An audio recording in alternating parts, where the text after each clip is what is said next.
जय हिंद दोस्तों। लौह पुरुष की ऐसी छवि ना देखी ना सोची कभी। आवाज में सिंह की दहाड़ थी, हृदय में कोमलता की पुकार थी। एकता का स्वरूप जो इसने रचा, देश का मानचित्र पल भर में बदला। गरीबों का सरदार था वो, दुश्मनों के लिए लौह था वो। आंधी की तरह बहता गया, बनकर गांधी का अहिंसक का शस्त्र, महकता गया विश्व में। जैसे कोई ब्रह्मास्त्र इतिहास के गलियारे खोजते हैं, जिसे ऐसे सरदार पटेल अब ना मिलते हैं पूरे विश्व में। सरदार वल्लभ भाई पटेल एक ऐसा नाम जो अब भी किसी बुजुर्ग जितने स्वतंत्रता आंदोलन को प्रत्यक्ष रूप से देखते थे, लेकिन मन में एक आत्मग्लानि सी उमड़ पड़ती है, क्योंकि उस वक्त का हर युवा वल्लभ भाई पटेल जी को ही प्रथम प्रधानमंत्री के रूप में देखना चाहता था। लेकिन अंग्रेजों की नीति व महात्मा गांधी जी का निर्णय एवं जवाहरलाल नेहरू जी का हट के कारण यह सपना पूरा ना हो सका। आज इन्हीं के बारे में विस्तार में बात करेंगे। मुझे उम्मीद है कि आप वीडियो के अंत तक बने रहेंगे।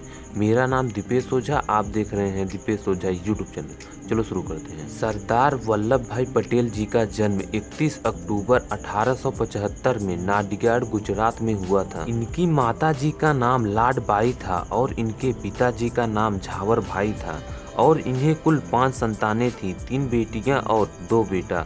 और वल्लभ भाई पटेल जी पारंपरिक हिंदू धर्म के माहौल में पले बढ़े और उन्होंने अपनी प्रारंभिक शिक्षा करमसद में प्रारंभिक विद्यालय से पूरी की और उन्होंने पेटलाद से हाई स्कूल की पढ़ाई पूरी की, लेकिन मुख्य रूप से स्वयं शिक्षा प्राप्त किए। सरदार वल्लभ भाई पटेल जी की मात्र 16 वर्ष की आयु में उनकी शादी झवेर बाई के साथ हुआ और इनको 2 संतानें प्राप्त हुई, एक बेटा और एक बेटी। पटेल जी 22 वर्ष की आयु में मैट्रिक्स पास किए और इसके बाद उन्होंने लंदन जाकर बैरिस्टर की पढ़ाई पूरी की और वापस आकर अहमदाबाद में वकालत करने लगे। और इस समय इन्होंने महात्मा गांधी के विचारों से प्रेरित होकर भारत की स्वतंत्रता आंदोलन में भाग लिया। अगर आप महात्मा गांधी जी के बारे में वीडियो देखना चाहते हैं तो इस वीडियो के अंत में मैं एक लिंक दिया हूँ, उस पे आप टच करके देख सकते हैं। स्वतंत्रता आंदोलन में सरदार पटेल जी का सबसे पहला और सबसे बड़ा योगदान 1918 में खेड़ा संघर्ष में हुआ।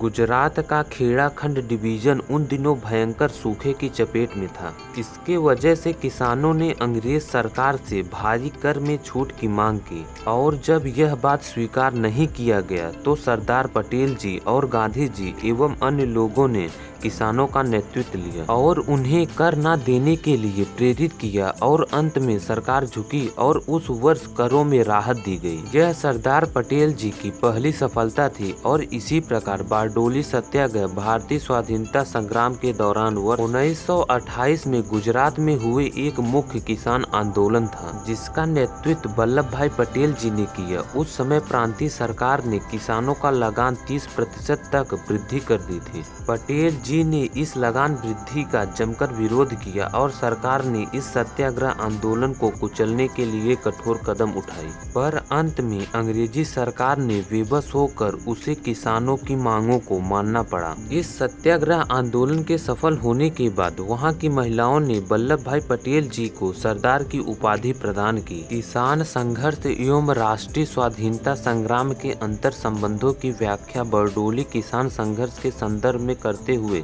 गांधी जी ने कहा कि इस तरह हर संघर्ष, हर कोशिश हमें स्वराज की करीब पहुंचा रही है। आजादी के बाद अधिकांश प्रांतीय कांग्रेस समितियां पटेल जी के पक्ष में थीं। गांधी जी की इच्छा का आदर करते हुए पटेल जी ने प्रधानमंत्री पद की दौड़ से अपने को दूर रखा और इसके लिए नेहरू जी का समर्थन किया और उन्हें उप प्रधानमंत्री एवं गृह मंत्री का कार्य सौंपा गया, किंतु इसके बाद भी नेहरू जी और पटेल जी के संबंध तनाव ही रहे। इसके चलते कई अवसरों पर दोनों ने ही अपने पद का त्याग करने की धमकी दे देते थे। गृह मंत्री के रूप में उनकी पहली प्राथमिकता देशी रियासतों राज्यों को भारत में मिलाना था।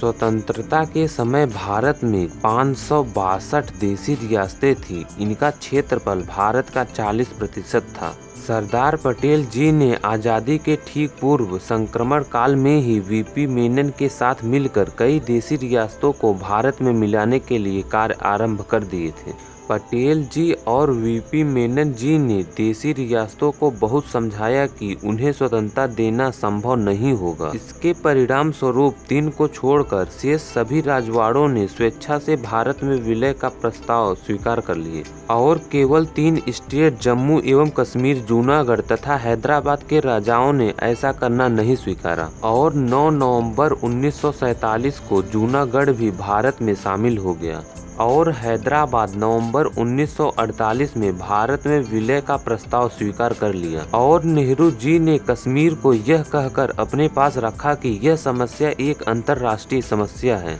कश्मीर समस्या को संयुक्त राष्ट्र संघ में ले जाया गया और अलगाववादी तारकों के कारण कश्मीर की समस्या दिनों दिन बढ़ती गई और 5 अगस्त 2019 को प्रधानमंत्री मोदी जी और गृह मंत्री अमित शाह जी के प्रयास से कश्मीर को विशेष राज्य का दर्जा देने वाला अनुच्छेद 370 को दिया गया और 35A समाप्त हो गया और सरदार वल्लभ भाई पटेल 15 दिसंबर 1950 को उनका देहांत हो गया। भारत के एकीकरण में उनका महान योगदान के लिए उन्हें भारत का लौह पुरुष के रूप में माना जाता है और 1991 में इन्हें भारत रत्न का सम्मान दिया गया और 2013 में स्टैचू ऑफ यूनिटी के नाम से सरदार वल्लभ भाई पटेल जी के जन्मदिन पर गुजरात में स्मृति स्मारक बनने की शुरुआत की गई और 31 अक्टूबर 2018 में यह स्मृति बनकर तैयार हुई। तो इस वीडियो में इतना ही। यह वीडियो आपको कैसा लगा आप कमेंट बॉक्स में जरूर बताइए। यह थोड़ा सा भी इंफॉर्मेटिव लगा हो तो चैनल को सब्सक्राइब जरूर करें। तो फिर मिलते हैं किसी नए और टॉपिक पे वीडियो लेके, तब तक के लिए जय हिंद।